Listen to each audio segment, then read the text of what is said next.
In the headlines, 24-hour curfew imposed in Plateau community relaxed.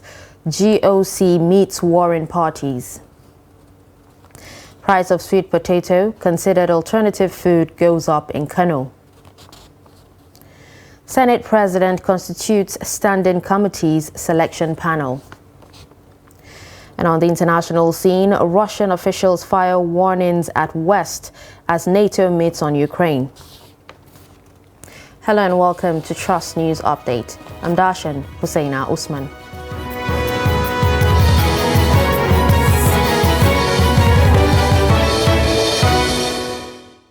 Now we begin with security, where Plateau State Governor Caleb Mutfwang has relaxed a 24-hour curfew imposed in Mungu local government area. Movement is now restricted to 7 p.m. to 6 a.m. A statement signed by Director of Press and Public Relations or Public Affairs to the Governor, Gyang Bere, said the decision to relax the curfew was reached after a review of the security situation in the area by the State Security Council to allow students writing the National Examination Council and Junior Secondary School examination complete their examinations. In the meantime, the Commander, Operation Safe Haven, and General Officer Commanding 3rd Division of Nigerian Army, Major General Abdusalam Abubakar, on Monday, held an emergency meeting with all stakeholders from Mungu local government area of Plateau State. The GOC called for the meeting to broker peace between Fulani and Magavul communities following the incessant attacks and killings in various communities. The commander gave both sides the privilege to voice out their grievances to find out what led to the attacks and subsequent reprisal attacks that have lasted 3 months. General Abubakar urged both parties to embrace peace for development to thrive in Mungu.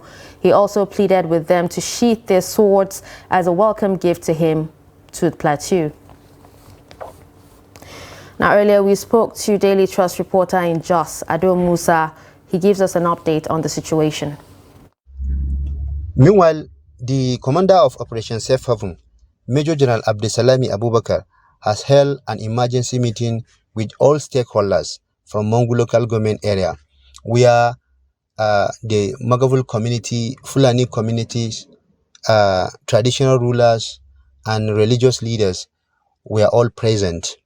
The commander told the gathering that the meeting was purposely held in order to understand one another, in order to embrace peace among them, in order to also ensure that peace is restored within Mungu general area.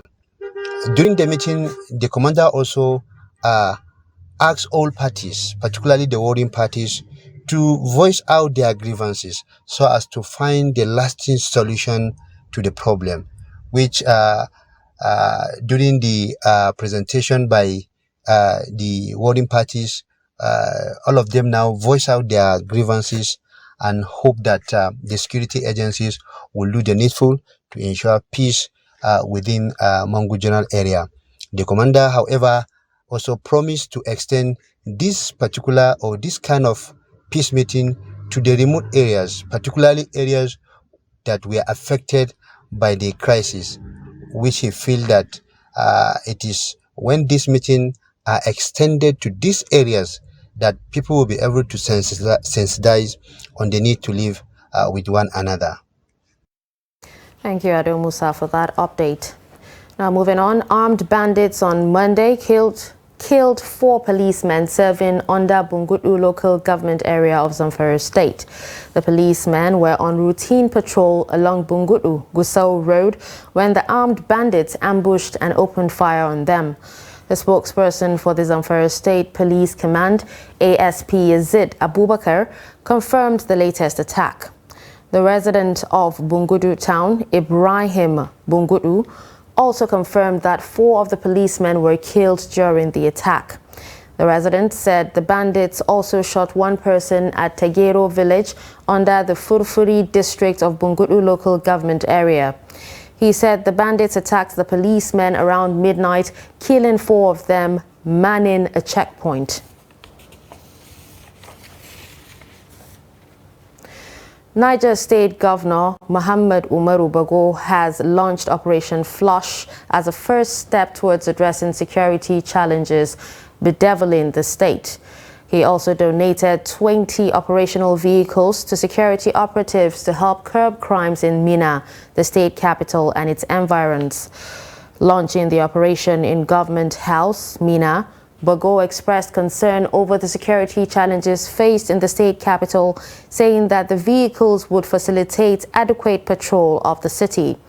The governor advised the Commissioner of Police in the state to ensure that security operatives make proper use of the vehicles. Bago also announced a war against sales of illicit drugs, warning that any building found housing drug dealers would be confiscated and demolished. The governor said out of the 20 vehicles, police will take ownership of 12, State Security Service and Nigeria Security and Civil Defense Corps should be given 2 each, while Vigilante Group of Nigeria, National Drug Law Enforcement Agency, Hunters Group and Anti-Drug Committee will receive 1 each. The branding of the car is Operation Flush. It is intended to flush all hoodlums and criminal elements within the metropolis and also in the state. And again, we have realized that a lot of drug trafficking and drug-related issues are happening in Minna. We have given them a marching order. First, anybody that is found selling drugs, his building should be confiscated and brought down. We are going to give zero tolerance to drugs. And therefore, anybody that is warehousing drug dealers or cartel in his own premises is at his own risk. We appreciate and we salute the governor of Niger State for the provision of these 20 operational vehicles, 12 for the police and the other ones for other security agencies. And in our own part now, we have gotten something and we are going to showcase our activities, our actions. So Nigeria should be expecting total commitment to flushing out of these criminal elements in the metropolis. On behalf of Niger State government, we want to commission these vehicles for your operations. This is your stress of operation in Minna metropolis. These vehicles must be used within African Minna from Paiko until you get to beach. Bismillah.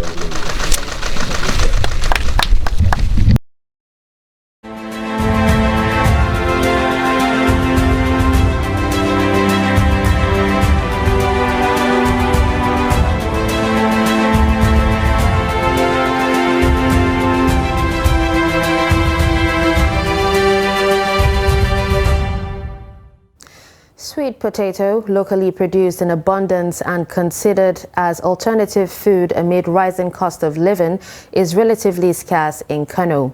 Trust TV correspondent Idris Jibrin reports that the price of sweet potato in the state has also gone up. For quite some time now, the price of Irish potato in Kano, like in many other parts of the country, has continued to increase, largely due to the high cost of transportation, among other challenges. Honestly, the business of Irish potato is not going well these days, both between the buyers and the sellers. Everything is terrible. But people are talking about because of the high cost of diesel that we use in transporting the Irish from different parts of the country, that contributed to make it even worse. Alternatively, residents in Kano are now switching to sweet potato, which the traders say is less cost-effective compared to Irish potato. The increase in the price of sweet potato is not from us, it's from the irrigation farmers, because they have spent a lot of money in fertilizer and what have you to cultivate it. Therefore, they have to increase the price. This is one of the sweet potato market in Kano. But although the demand has continued to increase, there is short in supply at the moment. Why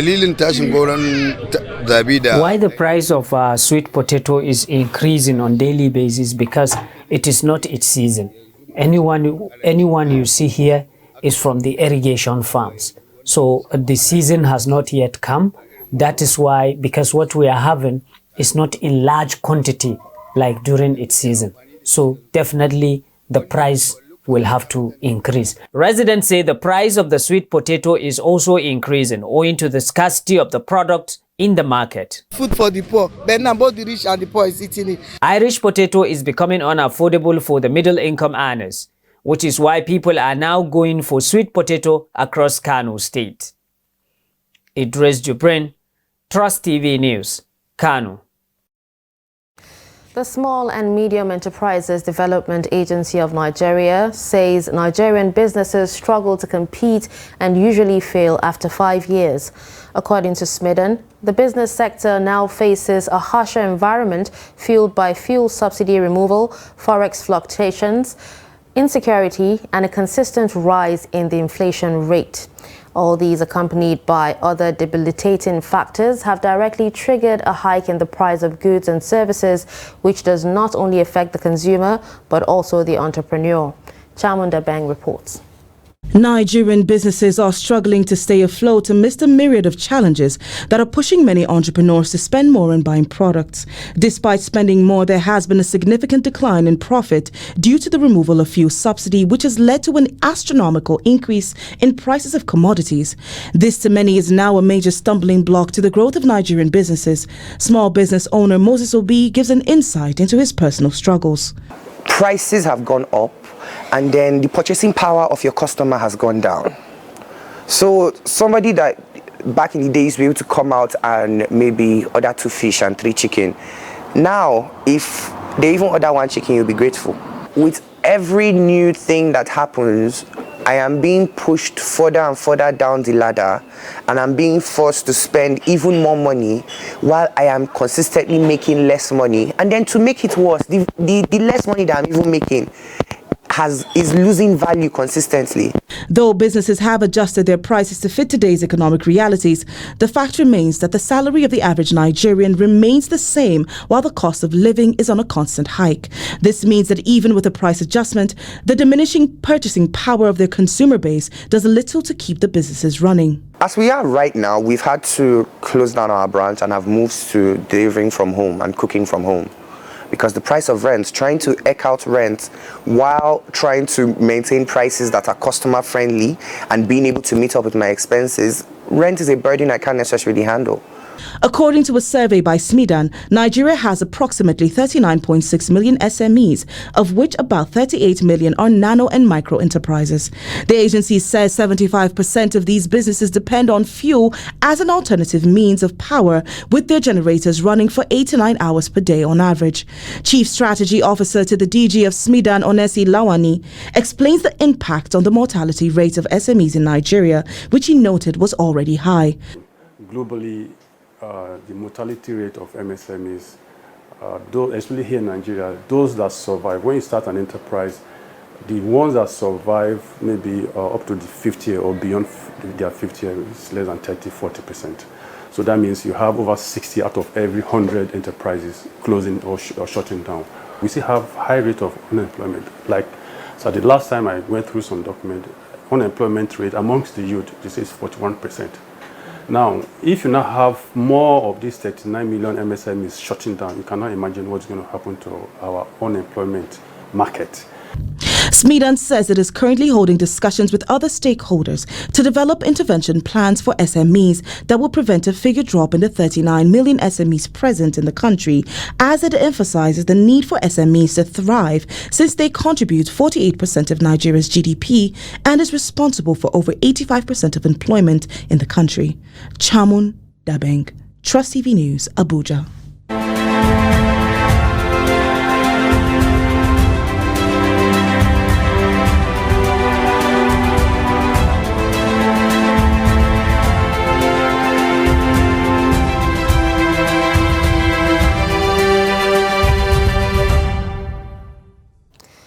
The Senate on Tuesday constituted a selection committee for the composition of its 70 standing committees.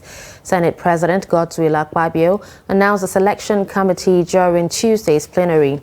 The panel is comprised of 2 presiding officers and all the 8 principal officers.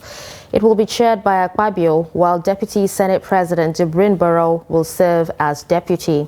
Other members are Okpeyemi Bamidele, Majority Leader, David Umahi, Deputy Majority Leader, Muhammad Ali Ndume, Senate Majority Whip, and Lola Ashiru, Deputy Majority Whip. Others are Simon Davo Mwakwan, Minority Leader, Olalere Oyewumi, Deputy Minority Leader, Darlington Nwakwacha, Minority Whip, and Senator Rufai Hanga, Deputy Minority Whip.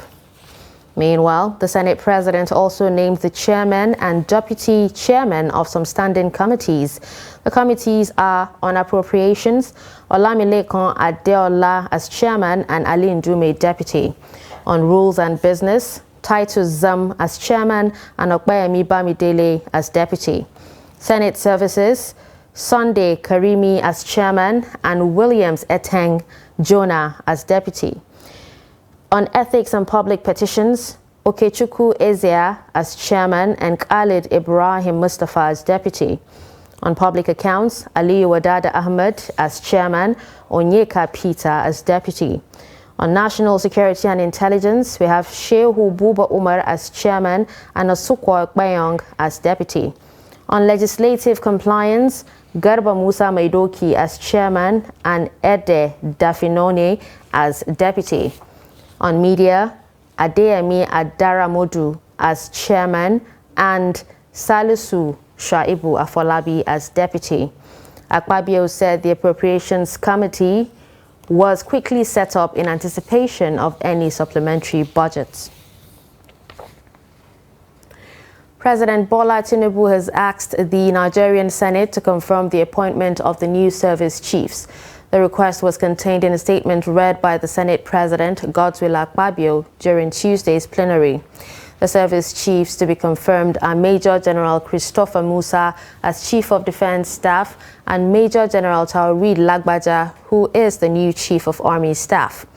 Others are Rear Admiral Emmanuel Ogala as Chief of Naval Staff, as well as Air Vice Marshal Hassan Abubakar as Chief of Air Staff. The Senate President has referred the confirmation request to the Committee of the Whole on the ground that the Senate is yet to constitute its various committees. As with the provisions of Section 18, Subsection 1 of the Armed Forces Cap A20 Laws of the Federation of Nigeria 2004, I am pleased to present for confirmation by the Senate the four nominees listed below as Chief of Defense Staff and Service Chiefs of the Armed Forces of the Federal Republic of Nigeria. Chief of Defense Staff, Major General C.G. Musa. Chief of Army Staff, Major General T.A. Lagbaja. Chief of Naval Staff, Rear Admiral Emmanuel Ikechukwu Ogala. Chief of Air Staff, Air Vice Marshal H.B. Abubakar. Trust News Update coming up after the break. We'll take a look at a recipe for managing convulsion in children. Do stay with us.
Welcome back and thanks for staying with us. You're still watching Trust News Update. Here's a recap of some of our top stories.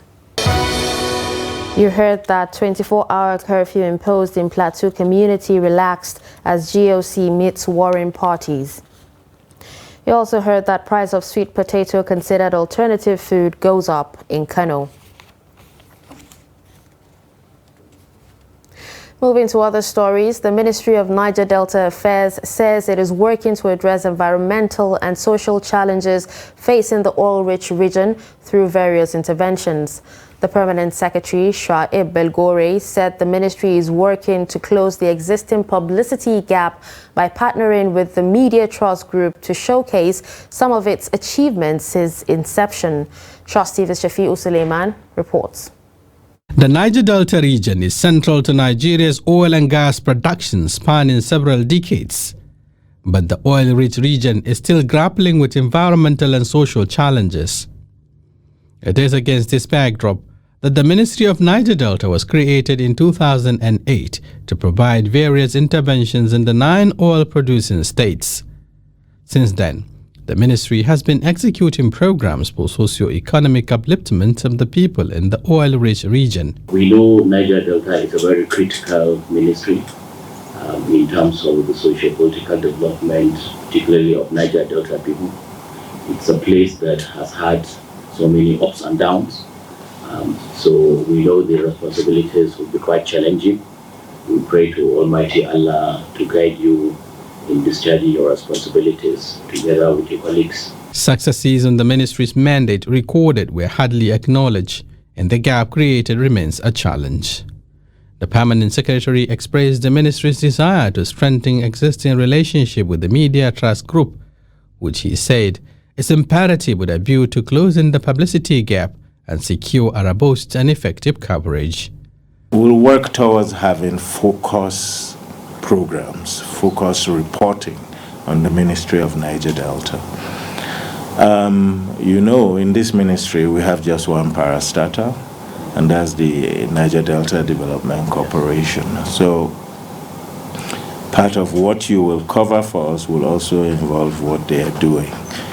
But the emphasis will be on what the ministry has been doing. We do a lot of empowerment programs, educational programs, medical outreach programs, housing, buildings, roads, boreholes, street lights. We do quite a lot to develop the area. The ministry was created by the late President Umar Yar'Adua to tackle the challenges of infrastructural development, environmental protection and youth empowerment in the Niger Delta region.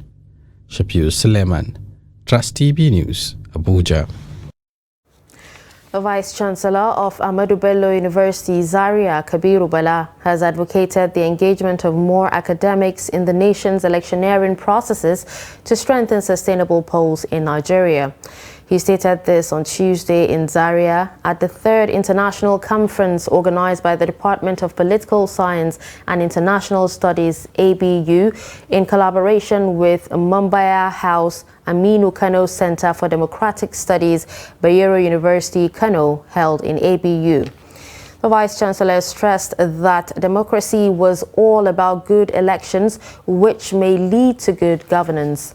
He stated that academics are a set of people that Nigerians have invested their confidence and trust in, adding that if Nigerians want a good election, they have to ensure that the process is sanitized. The theme of the 3-day conference was Beyond Sustainable Elections, interrogating the challenges of leadership and governance. I don't believe that I participated and I didn't rig any election. And I know, as I said, I stand to be corrected 95%. Of course, academicians, politicians, whoever, civil servants, most people are honest, but you have a number, a small number usually that is dishonest, and we have a tendency to generalize. From a small number, we generalize that people are dishonest. When it's a small number, nobody talks about number of people, the majority who are honest. One person will destroy. Medical practitioners have identified major causes of convulsion among children and how it can be avoided or managed. Dr. Martins Mosheri and Dr. Ifeanyi Ajufo, who spoke with Trust TV in Asaba, said convulsion in children can be caused by severe malaria, meningitis, effects from an injury in the brain, among other issues. According to them, using a spoon or any other object is really not going to make any difference. He advised parents to seek for proper medical treatment for their children. Response to either an external or internal problem. A child that is 3 years old that was playing and suddenly started convulsing could be as a result of so many factors. Well, first is we'll look at our environment and find out what could have been the cause of convulsion in a 3-year-old child. If we say malaria, yes, it's possible, because when the temperature of the body rises above some certain normal, the body tends to react, especially when the thermoregulatory system in the brain has been altered. Convulsion is commoner in children because the causes are numerous, and there's one particularly that occurs in children, which we call febrile convulsion. You can see an adult or even a child above 6 years convulsing, it's not common. It's not common for a child above 6 years to have febrile convulsion.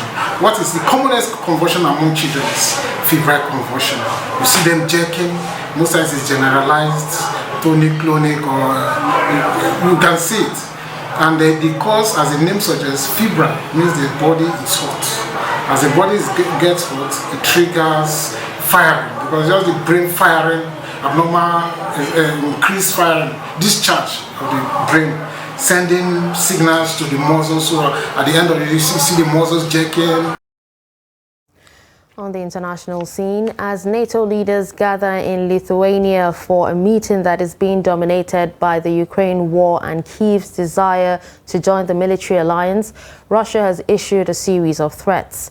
Spokesperson of the Russian Foreign Ministry, Maria Zakharova, said they had an objective to weaken NATO because the United States, Britain, and the entire NATO had an objective to weaken Russia.